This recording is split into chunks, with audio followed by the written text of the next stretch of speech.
Hello everyone, welcome to Edumate Academy YouTube channel. मैं राजा अविनाश एक नई और इंटरेस्टिंग वीडियो में आप सभी का स्वागत करता हूं। आज मैं आप लोगों के सामने कुछ ऐसे वर्ड्स लेकर आया हूं जो हम कई सालों से यूज कर रहे हैं और कहते हैं कि जब भी हमें अगर ये वर्ड्स लिखने होते हैं तो हम वही सेम टू सेम पुराने वाले लिख देते हैं। तो now it's time to enrich your vocabulary by replacing some of the old fashion word with newly coined words. और मैंने ज़्यादा नहीं, सिर्फ 5 ही वर्ड्स ऐसे लिखे हैं क्योंकि मैं नहीं चाहता कि आप लोगों के लिए ये वीडियो बहुत लंबी हो। मैं बहुत सारी वीडियोस में अलग अलग तरीके की इंग्लिश ग्रामर से जुड़ी हुई चीज़ें आपके सामने लाता रहूँगा। आप लगातार हमारे वीडियोस देखते रहें। और आज मैं आप सबके सामने कुछ वर्ड्स मैंने रखे हैं जो कि डेफिनेटली आपके इंग्लिश वोकेबलरी को, आपकी कम्युनिकेशन को, आपके कॉन्वर्सेशन को डेफिनेटली इनरीच करेंगे। So the first word we have is happy. Happy जैसा कि एक ऐसा कॉमन वर्ड है जो कि हम अक्सर यूज करते हैं। जैसे कि मैं बहुत हैप्पी हूँ, या ये कुछ हैप्पी हैप्पी सा नहीं लग रहा, तो या फिर जनरली हम ये वर्ड हमारे बच्चे भी जो हैं रेगुलरली यूज करते हैं, चाहे वो बच्चा 3 साल का हो, 4 साल का हो, 5 साल का हो, ठीक है, या फिर हमारे सीनियर लोग हैं। तो इन वर्ड्स को अगर हम नए नए वर्ड्स के साथ रिप्लेस करते हैं तो सुनने में भी थोड़ा सा डिफरेंट लगता है, थोड़ा अच्छा लगता है और आपकी वोकेबलरी भी इनरीच होती है एट द सेम टाइम। तो चलिए मैं आपको एग्जांपल्स के माध्यम से बताता हूँ कि किस तरीके से हम इन वर्ड्स को अपने कम्युनिकेशन के लिए या सेंटेंस मेकिंग के लिए इस्तेमाल कर सकते हैं। The first word we have is happy. Happy बहुत पुराना हो चुका। हमारे सामने कुछ वर्ड्स मैंने लिखे हैं, डिलाइटेड, इलेटेड या फिर चीयरफुल। अब डिलाइटेड, इलेटेड, चीयरफुल, हैप्पी है तो सेम वर्ड, उनका जो अर्थ है वो भी सेम है, लेकिन कई बार खुश होने के कई सारे रीजंस होते हैं। जैसे कोई परीक्षा में पास कर गया तो वो बहुत ज़्यादा खुश होगी। कभी कभी जब हम घूमने कहीं जाते हैं and sometimes we have a pleasant surprise, तो हम वहाँ भी खुश होते हैं। तो खुशी भी अलग अलग टाइप की होती है और इन वर्ड्स को भी हम अलग अलग कंडीशन में यूज कर सकते हैं। तो अगर मैं कहूँ, एक सिंपल सा एग्जांपल मैं दूं कि आई feel really I feel really happy. ठीक है, तो इस हैप्पी को आज आप लोग रिप्लेस करेंगे इन नए वर्ड्स के साथ। ठीक है, मैं हैप्पी को यहां से हटा दे रहा हूं क्योंकि मैं हैप्पी नहीं यूज करने वाला हूं। मैं यूज करने वाला हूं डिलाइटेड, या फिर अगर मुझे यूज करना हो तो मैं यूज करूंगा चीयरफुल, या फिर मैं यूज करूंगा इलेटेड। ठीक है, I feel really delighted, I feel really cheerful, I feel really elated to see my students growing. मतलब कि मैं अपने छात्रों को आगे बढ़ते हुए देखकर बहुत ज़्यादा खुश हूँ। ठीक है, या मैं खुश होता हूँ, मुझे खुशी महसूस होती है ना। तो यहाँ पे आप हैप्पी को मैंने रिप्लेस कर दिया, मैंने हैप्पी को कट कर दिया ताकि आप भी कभी भी हैप्पी अगर लिखना हो तो आप वहाँ आपको ये दिमाग में तुरंत है कि यार I don't have to use the word happy, I have to use delighted, cheerful and elated instead of happy. ठीक है, और आप अपने सेंटेंस को जब तक यूज करेंगे नहीं तब तक आप, चाहे मैं कितने भी वीडियोस बना लूँ, कितने भी बार आपको बता दूं, जब तक you will not start making this words in your sentence, तो आपका कोई फायदा नहीं होने वाला। सिर्फ वीडियो देख के आपका कोई फायदा नहीं होगा जब तक कि आप सेंटेंस मेकिंग में you will not start using this words. ठीक है, तो अगला वर्ड जो हमारे सामने है वो है सैड। सैड भी एक बड़ा ही कॉमनली यूज्ड वर्ड है ना। सैड, यार बड़ा सैड सैड लग रहा है, सब कुछ एकदम सैड सा है, क्यों इतने सैड बैठे। उदास वर्ड हम नहीं यूज करते, हम सैड ही यूज करते हैं।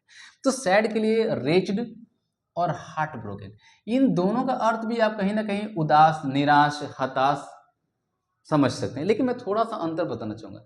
रेच्ड मतलब जब आप उदास तो हैं लेकिन साथ में थोड़े से चिड़चिड़े हैं, आपका स्वभाव या आपका मूड जो है बड़ा ही चिड़चिड़ा सा है, तो आप वहाँ पर रेच्ड यूज कर सकते हैं। और हार्ट ब्रोकन का मतलब है कि कुछ ऐसा हो गया which was completely unexpected from your side.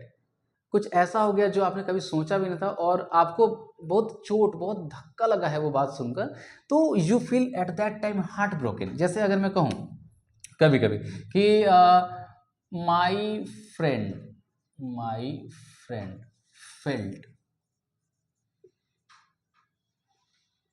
heartbroken, heartbroken at the loss of Mumbai Indians.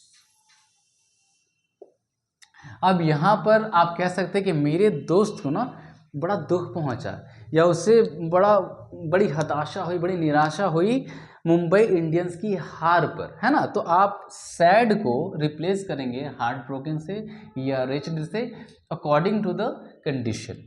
अब हमारे सामने जो तीसरा वर्ड है वो है kind. Kind is also very commonly used word, है ना। तो इसको हम यूज कर सकते हैं ग्रेसियस, लीनियंट, कॉम्पैशनेट। वैसे तो कई सारे और भी वर्ड है, लिबरल भी है, काइंड हार्टेड भी है, सॉफ्ट हार्टेड भी है ना, लेकिन मैंने वो तीनों वर्ड या वो वर्ड यूज़ किए हैं जो आपके लिए मतलब यूज़ करना भी आसान है, और ये बहुत ज़्यादा ऐसे वर्ड भी नहीं है जो अगर आप बोलेंगे तो कोई समझ नहीं पाए, है ना। तो लोग भी इन सारे वर्ड से परिचित हैं, लेकिन ये ज़्यादा बेहतर लगता है काइंड के बदले में यूज़ करने से, है ना। तो जैसे अगर मैं इसके लिए एक सेंटेंस यूज़ करूँ तो मैं लिख सकता हूँ कि my principal is a very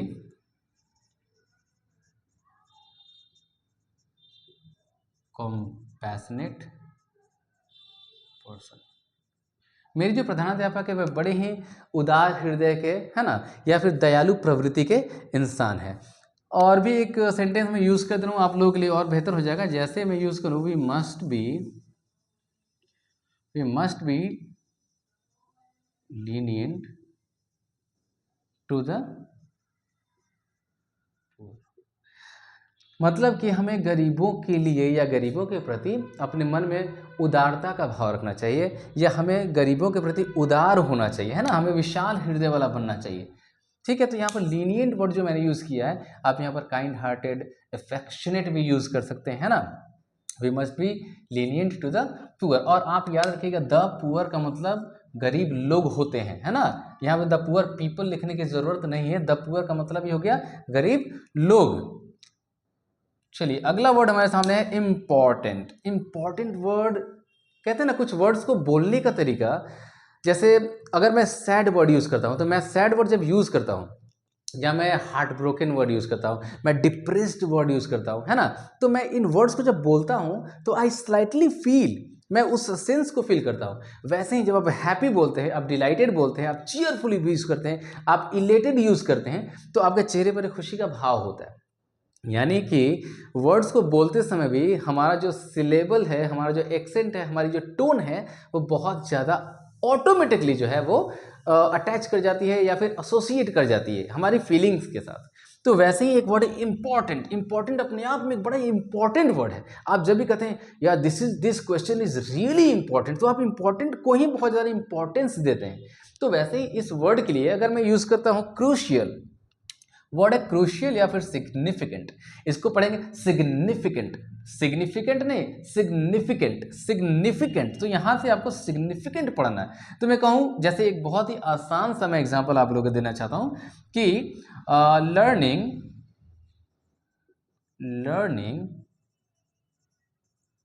English grammar is truly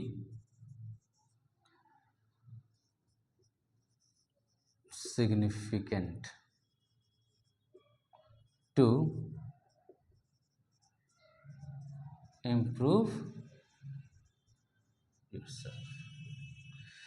अगर मैं किसी को कहता हूँ कि भाई आपको खुद को इम्प्रूव करने के लिए, खुद को और बेहतर करने के लिए इंग्लिश ग्रामर सीखने की ज़रूरत है या सीखना ज़रूरी है, और सच में ये बहुत ज़्यादा ज़रूरी है, तो ट्रूली सिग्निफिकेंट जो वर्ड है ना, यहाँ पे आपको थोड़ा सा और बेहतर तरीके से देखिए, कई बार राइटिंग में, यानी जब हम लिखते हैं या फिर जब हम बातचीत करते हैं, कम्युनिकेशन स्किल को डेवलप करने के लिए आपके एक्सेंट, आपके टोन और हर एक शब्द को अलग अलग सिलेबल में बोलने की कला अगर आपके अंदर है, तो you are definitely going to be a good speaker. तो वहाँ पे आपको समझना है कि इन सेंटेंसेस को ऐसे नहीं बोला कि learning English grammar is truly significant to improve yourself. इसको आराम से बोलेंगे। सबसे पहले तो आपको फ्लो में you have to be very flawless, लेकिन आपको एट द सेम टाइम आपको रिदमिक पैटर्न को फॉलो करना है कि आपकी वॉइस में वो मॉड्यूलेशन होना चाहिए कि कहाँ पे हम अपने स्वर को उठाएं, कहाँ पे थोड़ा सा नीचे करें। तो ये सारी मॉड्यूलेशन भी प्रैक्टिस से ही इंप्रूव होती है ना। Learning English grammar is truly significant to improve your self. धीरे धीरे और बहुत ज़्यादा, मैंने जैसा कि हमेशा वीडियोस में कहा है कि आपको बहुत ज़्यादा आड़े टेढ़े मुंह करने की ज़रूरत नहीं है। सिंपली भी आप आसानी से भी उन वर्ड्स को बोल सकते हैं, जैसे सिग्निफिकेंट। आपको सिग्निफिकेंट या इस तरीके से कुछ भी करने की ज़रूरत नहीं। सिग्निफिकेंट आप अपने टोन से, अपने एक्सेंट से, अपने वॉइस मॉड्यूलेशन से उन सारे वर्ड्स की क्लैरिटी को बेहतर तरीके से लोगों को समझा सकते हैं। Now we have a very important word, big. हम लोग बचपन से पढ़ते हैं big fish, big animal, big elephant, है ना। तो आज इस वर्ड के बदले मैं आपके सामने 4 नए वर्ड्स लेकर आया हूं और उम्मीद करता हूं कि मैं इनमें थोड़ा सा अंतर भी आप लोगों को समझा सकूं। बिग का मतलब वैसे तो विशाल आप कह सकते हो, बड़ा कह सकते हो, लेकिन बड़ा या विशाल जो शब्द है ये भी अलग अलग सेंस में यूज़ करते हैं। जैसे कि अगर साइज के हिसाब से कहूँ, जैसे आप कह सकते हो the elephant is a mammoth animal, is an enormous animal, तो यहाँ पे साइज की बात हो रही है। लेकिन अगर मैं कहूँ कि किसी टास्क की, कोई टास्क भी बड़ा टफ होता है, कभी कभी एक बड़ा सा कार्य हम किसी को देते हैं तो कहते हैं it was really a tough task, तो वहां पर भी आप इसको उस हिसाब से यूज कर सकते। आप कह सकते it was really a gigantic task, है ना, it was really a mountainous task. ये जो माउंटेनियस और ये जाइजेंटिक वर्ड जो मैंने यूज किया है, ये आप टास्क के लिए यूज कर सकते हैं, किसी प्रोसेस के लिए यूज कर सकते हैं या किसी काम के लिए यूज कर सकते हैं। और इनॉर्मस, मैमथ का जो यूज है, आप किसी एनिमल की साइज या किसी बिल्डिंग की साइज या किसी भी तरीके से आप किसी साइज को बताने के लिए कर सकते हैं। और माउंटेनियस है जाइजेंटिक किसी टास्क के लिए। जैसे मैंने किसी को एक ही दिन में दे दिया कि आपको सब्जेक्ट वर्ब एग्रीमेंट के सारे रूल्स याद करने हैं, तो फॉर दैट गाय या for that person that task is going to be really mountainous. वो काम उसके लिए बहुत ज़्यादा मुश्किल होने वाला है या बहुत ज़्यादा विशाल होने वाला है, साइज के हिसाब से नहीं, कार्य की नेचर के हिसाब से। तो चलिए आते हैं, एक बहुत ही सिंपल सा मैं आप लोगों को एक एग्जांपल देने जा रहा हूँ। जैसे 2 एग्जांपल मैं दूंगा। जैसे हम सिंपल कहते हैं the elephant, the elephant is मैंने ऑलरेडी लिख दिया, इज अ मैमथ,